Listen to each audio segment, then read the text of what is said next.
In this lesson, we're going to continue on our topic of data management. Last time we looked at creating scatter plots with lines of best fit, and today we're going to look at analyzing data with spreadsheets. So a spreadsheet can make your life a lot easier when you're analyzing data.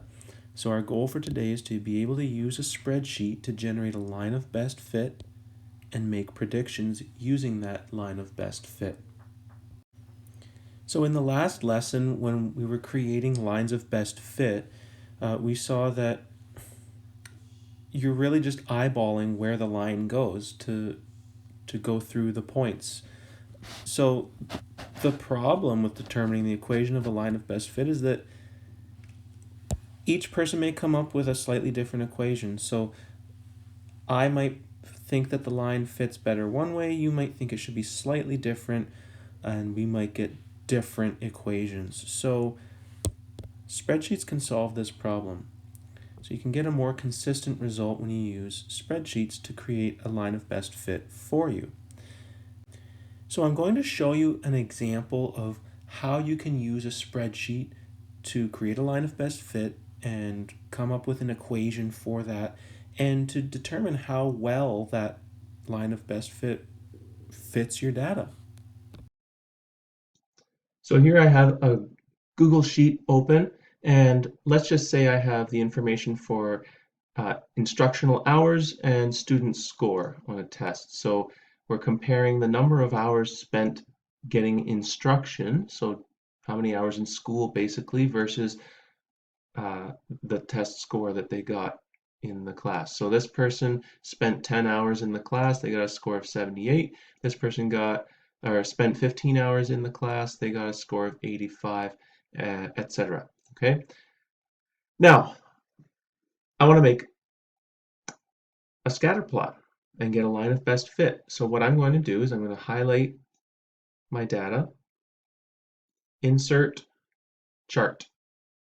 So you can click there, or when you have your data highlighted, you can click here, this icon for the chart. It's the same thing, it's just a shortcut. So you can either click that or you can go into Insert Chart. And it will automatically make one for you. Now, hopefully it automatically chooses Scatter Chart. Google Sheets calls it Scatter Chart, not Scatter Plot. If it doesn't have it automatically selected, you can scroll down and you can see Scatter right there. Now the key thing you want to make sure is that your X and Y axes that they make sense. So we have the number of hours on the X axis. So hours is independent of score. So that makes sense that it's on the X axis. So that's good. And then series, that's what Google Sheets calls the Y axis. We want student score to be on the Y axis. So that's set up nicely. Now, it automatically makes a graph for you. You can change it. So like there's a few things that I don't really like. I don't like how we don't see the y-axis, and I also don't like that it started at 6 for the instructional hours. Usually, if you can, you should start at 0. So this is how you can change some stuff. Go to the Customize tab in the chart editor,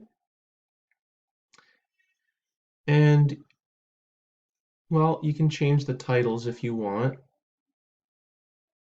So you can change the chart title, you can add a subtitle, you can change the horizontal axis title or the vertical axis title.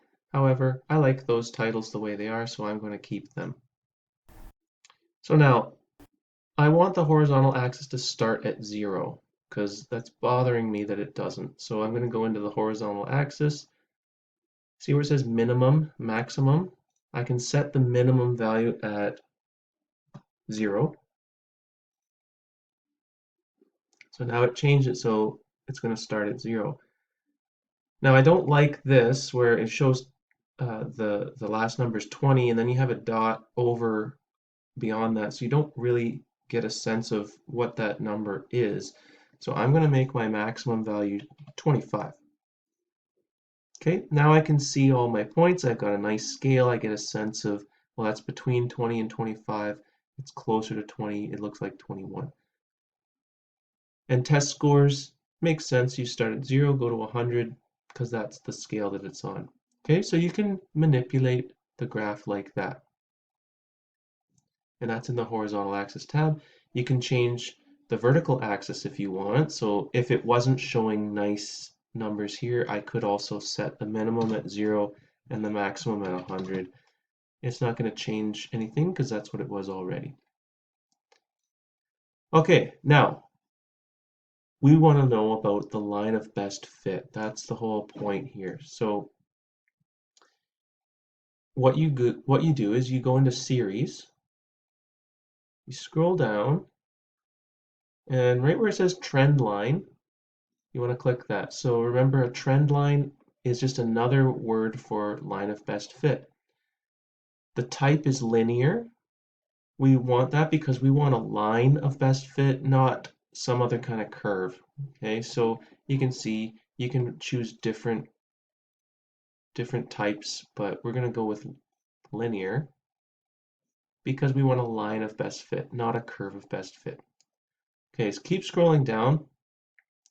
Show RSquared. I'm going to talk about that in a second, but first, label. I want to know the equation of this line of best fit. So under label, I'm going to say use equation. So now you'll notice on the graph, it has an equation here, negative 0.133 times x plus 79.8. That's the equation of this line of best fit. And RSquared, I said I'd mention that. RSquared, if I click that, you'll see RSquared equals 0.002. RSquared is a measure of how well this line fits the data points. You can already see this line doesn't seem to fit the points really well because it looks like the points are increasing going this way, but this is a decreasing line. It's being brought down by the outlier down here. So as far as the values of RSquared will always be a number between 0 and 1. The closer to the value of 1 it is, the better the fit. So you can see 0.002, that's really close to 0. So this line basically does not fit the points very well. Okay, so the equation with outlier was y equals negative 0.133x plus 79.8. That's the equation of our line with the outlier. Now, sometimes it might be beneficial to remove the outlier. If you have one point that doesn't follow the trend that the rest of the data does, you can take it out and make predictions based on the other points that follow a trend. So this point here happens when the instructional hours are 20. In our table of values, it's this point right here, 20 hours, score of 45. So why don't we just go ahead and remove that, and look, automatically the line of best fit changes. This line looks like it should fit way better. It follows the trend of the data. It goes through a lot of the points, and the points are really close to the line. You can even see the RSquared value is 0.858.